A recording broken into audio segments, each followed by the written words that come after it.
Well, welcome into the weather office here with none other than Ken Johnson here. This is prime time weather with Ken Johnson with KJ here in the First Alert 6 Weather Center. This is Wednesday, July the 9th, 2025. And of course, last night we told you about the big news, and the big news last night was that Weatherman Cam now officially has a girlfriend. So that was the big news last night. We're happy for Weatherman Cam. And tonight, well, I don't really have any big news for you. So I guess what they say is no news is good news, right? So that's pretty much it. Hey, last night we know before right around the 10 o'clock newscast, those thunderstorms started getting pretty rowdy last night, and we actually had a lot of severe weather in our western counties, summertime severe weather with a lot of heavy rain and flooding, and we even saw some strong wind gusts over there into Vernon and down into Seymour. Not everybody saw it, but last night wound up being pretty stormy there. But tonight, the opposite, nothing going on at all. And I really don't expect a lot of activity, maybe until the weekend. The weekend looks like it could be fairly stormy, so we'll see how it all plays out.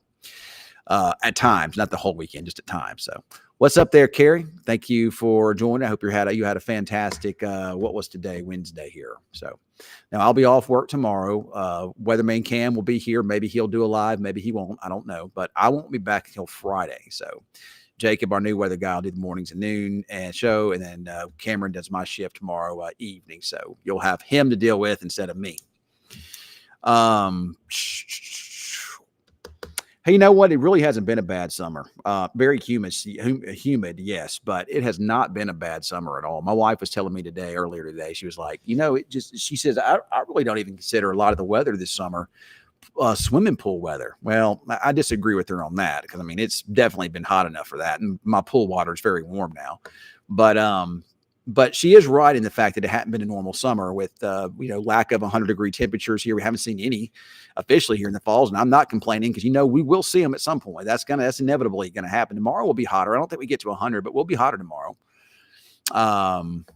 So John says, y'all been having a hot and wet summer. Well, we have been having a mild, humid and wet summer here in Northwest Texas. It has not been hot temperature-wise. Yeah, it feels hot to us outside, but in terms of what we usually see, and nothing that bad at all here. So, but I do think we'll see some hotter weather, but not anytime soon. Like I said, it'll be hotter the next couple of days, but we may get wet weather again this weekend. It kind of off and on rain. It's just weird to see rain chances this time of the year. What's up, Tanner, Zero, and Tracy? What's going on? Not a lot going on in the tropics right now, which you usually don't see much going on in the tropics until you get over into August, and especially usually late August and September. Hurricane season officially starts on June the 1st, but you really don't see much until you get into, mid to late August and September and October. That's when the real hurricane season is. So we'll probably see an upswing at some point in time, but even right now, the patterns are just not favorable for it, really. I think this is really some of the hottest weather we've seen so far out there in southwestern parts of the United States, the deserts, and Las Vegas. Those areas got over 100 today, but that's the first time I've seen those hot temperatures like that out there this year here. So, do you remember me? I was supposed to help you set up your GR radar for your home. I vaguely remember Tanner, vaguely.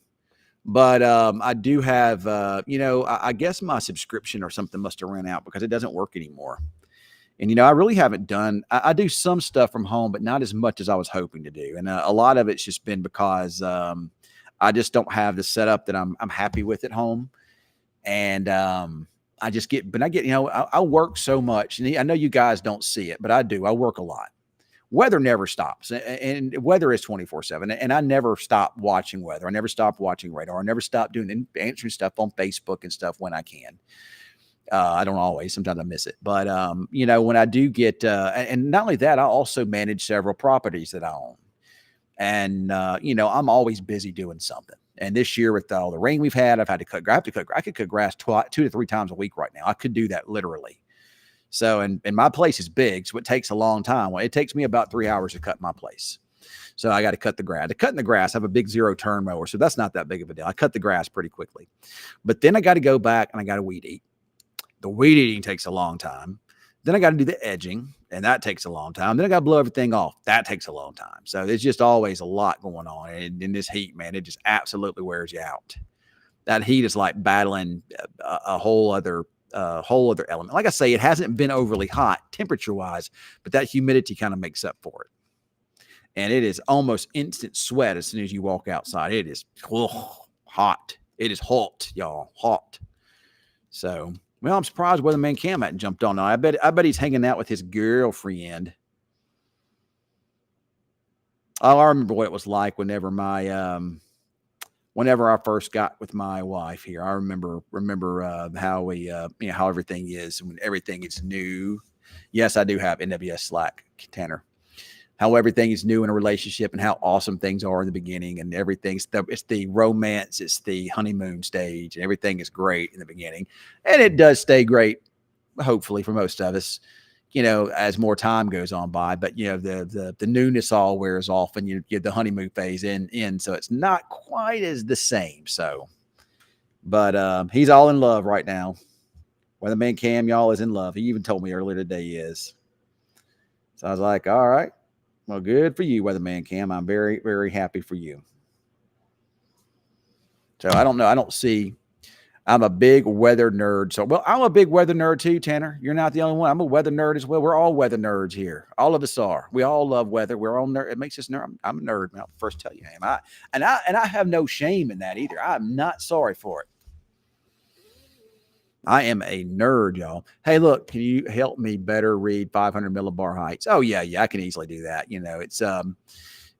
It's one of those situations when you're looking at the atmosphere. It's almost like you can look at it in 3D dimensions here. And whenever you see heights in the 500 millibar area that's higher, like a ridge, let's say like 588, 590, you look at the little numbers and the lines, that represents a thicker air mass, real thick. And temperatures as a result can be hotter when you have a thicker atmosphere. It expands like this, it makes like a mountain. That's like a ridge. And then whenever you see lower heights in the atmosphere, it makes it like rivers, and it makes little dents in the atmosphere, little divots. And then you get to the jet stream, and you have a lot of times you have a really nice dip there. And behind the jet stream, sometimes you get that too. So think about this: a low pressure with the low height, let's say about 569, would be like a lake, a low. You'd see a shallow, a thinner atmosphere, because it'd be more suppressed because it's cooler and denser, it's heavier, it sinks. It creates a thinner atmosphere. A thicker atmosphere is like a mountain. That's hotter air. That's how you read that. Good evening, Mary. We are going to be making homemade tamales. Oh boy, I love tamales. But I thought tamales were more of a fall thing. Homemade tamales this week, and if you'd like another dozen from the Galen, man, I want some of those tamales. Those tamales are fantastic. Those tamales y'all made last year were, they were good. I want that.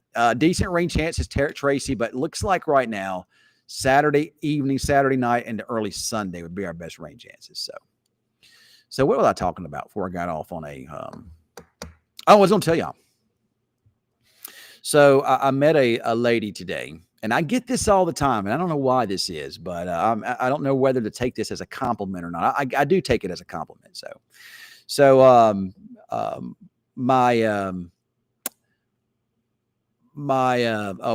now I'm using Restream. And that's what I've been using. I actually like Restream Studio. It's pretty cool. I can bring in guests. I can bring in streamers, all kinds of stuff. It's really cool. I like it. So my wife's nephew, he's at boot camp right now, and his wife is pregnant, and she's been staying with us for the last couple of months. Well, she had her baby yesterday here. So she had a little baby boy, and she came home today and whatnot. So I met her. I guess it was his grandmother, I guess. I met her. And I had never met her in person before. And she told me that she never even watched Channel 6. And then all of a sudden she found out that her niece was staying with the weatherman. She had never watched me in all my years here. So she watched me. And she said, you know what? I actually found that I like you better than what I was watching. I said, oh, that's good. I'm thank you for watching. And she says, but that's not what I'm excited about. What made me feel happy was she's out. But I want to tell you this. And she's a straight shoot. She's a lady, just tells it like it is. She said, I think you're much better looking in person than on TV. And I get that all the time. So, I mean, what am I, like a nerd or something? I mean, I know I'm a nerd, but I look horrible on TV or something. I don't know. So, well, I would be very happy if you bring some. Also, Mary, do me a favor too, if you don't mind. Weatherman Cam likes that kind of stuff too. Bring him some too. Bring Weatherman Cam some. Yeah, Kelly, I'm done talking about the whole cloud seeding thing. I mean, it's a big mess, and you cannot. I've spoken and said what I needed to say, and I'm right on it. And I'm not. That's not me being cocky. That's just me being knowledgeable, and I know what is what. And I'm not one of these people that believe in conspiracy theories and that kind of stuff. Although sometimes I find them kind of interesting. But this type of situation, there's no chance that cloud seeding had anything to do with that. There's zero chance. And I know I'm right on that. So I'm not going to argue with these people. They can post all what they want to, all these fake pages and whatnot. And unless it's a credible source, I just don't even pay attention to it, because there's a lot of misinformation on social media. And again, I know for a fact that that cloud seeding had nothing to do with that. So, oh my gosh, Tanner, don't now you done got me started. Y'all done got me started now. What's up, Carol? Yeah, I actually shared a story from James Spann today on my page, and he was talking about how there's a growing, I guess it's kind of like a coup or something like that. That is vigilantes that are aiming to take out NWS Doppler radars. All right, so let me start by, I'm good, Kate, thanks. Let me start by this saying. All right, so number one, those radars, they're spitting out a lot of radiation.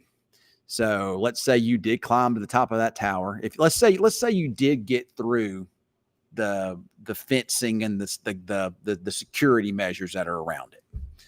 All right, then you're going to get to it. And you're going to have no idea what you're looking at. So then you've got to climb all the way to the top of that tower, which is pretty tall. Then you get up there and you're going to get sprayed by radiation, because anytime somebody goes and works on those things, guess what they have to do? And they go up there and work on the dish, they got to turn it off, because that radiation it'll zap you. So even if you did that, you would have no idea of what you're looking at, or no idea of what you're doing. And then you're going to get caught, because there's security cameras around that. They're going to go get arrested. They're going to go to jail, all for nothing. I mean, literally for nothing. Doppler radar is a life-saving tool. It's not NexRad, it's Doppler radar. NexRad is a computer program. Doppler radar is a life-saving tool that we use to help us pinpoint and show areas of floods, tornadoes. Thanks a lot, Shane. All those kinds of things. Severe storms, hail, lightning, all that stuff. And without it, we're sitting in the dark. It's just like we're back into the 1800s again. We have no way to even look at it. So I guess what these people are saying is that that NOAA uses the government and NOAA uses Doppler radar to create these storms and also to create to make people sick. Some people say that it makes people sick by the radiation that gets spewed out. And you know what? I don't know anything enough about that part of it to be able to say much about that. But I could see that being somewhat of an argument there. But I don't think because the radar's up off the ground and it's shooting like this here. So I mean, I don't think that's that's legit either. Because I mean, by the time it shoots out, the radiation is kind of begin to kind of dwindle itself out a bit there. So, but yeah, those things they're not creating issues. I know they're not creating weather, but people, these radars at night, they produce something called AP, anomalous propagation. And if you look at any radar, and I'll show you mine here. If you look at any radar, it creates these returns right there around the radar site. Well, what happens is at night you get what's called a nocturnal inversion. It happens as the Earth's surface begins to cool, and the hot temperatures from the day begin to radiate back out into outer space. And as it does so, it makes the temperatures above the Earth's surface actually a little bit warmer than the temperatures at the Earth's surface. So it creates a density difference. It creates an inversion, and the radar sees this density difference, and it causes the beam to bend. And whenever it bends, it goes shoots straight down to the ground. It creates what we call ground clutter, or again, it's called AAP on radar. And I'm going to show you what it looks like here in a second. You see this every single night, and it has nothing to do with anything other than that. Let me turn my stuff up here. All right, so let me share. So here, this is what AP looks like on radar. So if you look here, let me turn this stuff off. So I have my radar levels turned down, the noise levels turned down on this, so you can't see, so you can't see the ground clutter here, or the AP on the radar. But if I turn them up, watch, boom, there it is.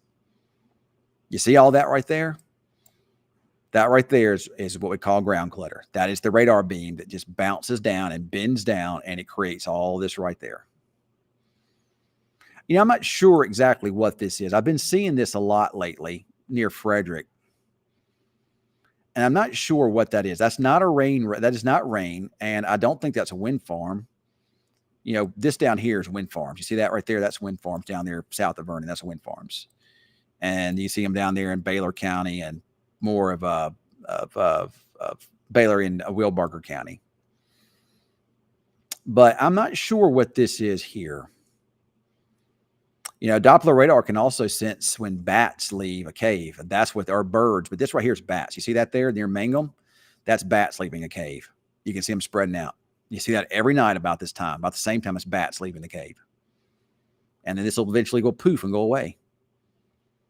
But I'm not sure what that is on the radar. They're right outside of the radar dome, which is in Frederick, Oklahoma. But anyway, that's what these idiots are seeing. And it's just social media. I've said this over and over and over again. Social media has just made us all dumber. It really has. It has just made us all dumber. Of course, this all got started a while back with fake news, the fake news media. And I can't speak for the national networks, but I know our station here, we don't lean into politics. We are here to serve you and serve our community, and whether we don't lean into politics at all. But some of the national news organizations do kind of lean into politics, and and sometimes in some instances it can be a little bit one-sided on the right or the left. So whenever that happens, people are saying, well, hey, you're not reporting on this side of the story as well. So they come up with the whole fake news thing. So they started, people on social media gets out there and starts throwing throwing this information out there. And since you think that this over here isn't the real thing, this is fake, and this other guy over here is just spatting a bunch of stuff, you start following him and his opinions, even though he's not going with stating and quoting actual facts from official represented sources there. So it's just ridiculous how it's all happened. I mean, you even see, and there's nothing I can do about it. Even on YouTube these days, people are watching these YouTube weather people who aren't even meteorologists more than they watch their local people these days. Just how it goes. All right, guys, I'm about to jump off here, but y'all have a good night here.